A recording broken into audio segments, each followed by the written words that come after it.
प्रचार के लिए आई हूँ और पिछले 5 वर्षों से मैं बीबी पाटिल जी के साथ हम सभी पार्लियामेंट में हमने काम करते हुए उन्हें देखा है। और भारतीय जनता पार्टी का जो नारा है, हमारे देश के प्रधानमंत्री जी का जो नारा है, अब की बार 400 पार, और 400 पार में 101% जरीराबाद भी हमारा उसमें एक जरूर होगा, क्योंकि जिस तरीके से बीबी पाटिल जी पिछले 10 वर्षों में इस क्षेत्र के लिए काम कर रहे हैं और देश के लिए एक ही चीज जरूरी है कि आज फिर एक बार, तीसरी बार हमारे देश के प्रधानमंत्री नरेंद्र मोदी जी ये बनना चाहिए। और कांग्रेस को वोट देना मतलब सीधे पाकिस्तान को वोट देना है, और वही विरोध करने के लिए मैं आज यहाँ पर जरीराबाद में आई और हमारे भारतीय जनता पार्टी के उम्मीदवार के प्रचार के लिए आज यहाँ पर आई हूँ।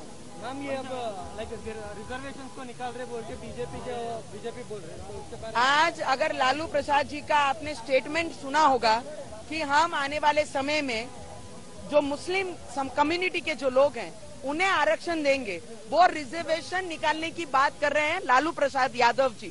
और हमारे मोदी जी कहते हैं जब नया पार्लियामेंट में जाते हैं तो सर पे संविधान लेके पार्लियामेंट में जाते हैं, तो वो संविधान को बचाने के लिए इस देश में है, और संविधान को अगर खत्म करने की अगर कोई बात करता है तो वो कांग्रेस और लालू प्रसाद जी यादव जैसे लोग करते हैं।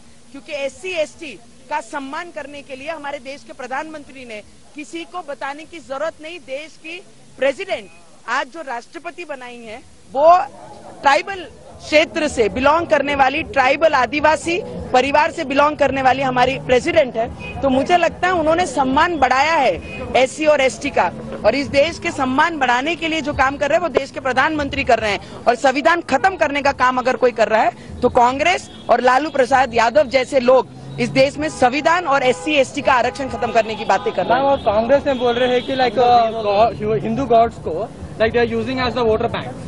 So what's your opinion on that? देखिए, I'll tell you only one thing. We believe in God. हमारी आस्था है, हमारी श्रद्धा है।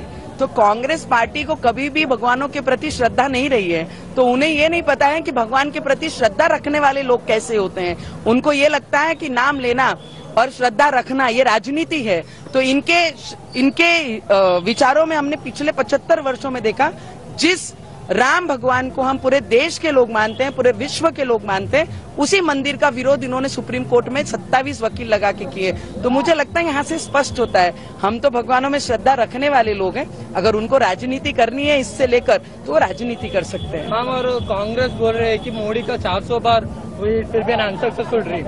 So what do you say regarding that? See, it is a dream of these people who lives in this country. It is not Modi ji, only Modi ji's dream. It is a dream who respect this country. It is a dream who belongs to this country. This is dream belongs to them, not to Modi ji. Modi ji ने सिर्फ रखा है कि अब की बार 400 पार लाकर देश को 5वें स्तर से 3रे स्तर पे लाना है, करके अब की बार 400 पार चाहिए। देश के युवकों को रोजगार देना है, आने वाले समय में उनके बेरोजगारी हटानी है, इसके लिए 400 पार चाहिए। और इनके जो सपने हैं, राहुल गांधी को PM बनाना है, इनके सपने हैं कि लालू प्रसाद यादव को PM बनाना है, इनके सपने हैं कि ममता बनर्जी को बनाना है, और देश के लोगों का सपना है कि अब की बार 400 पार के बाद और इस फिर एक बार तीसरी बार नरेंद्र मोदी जी प्रधानमंत्री बनेंगे। ये सपना देश के लोगों का है।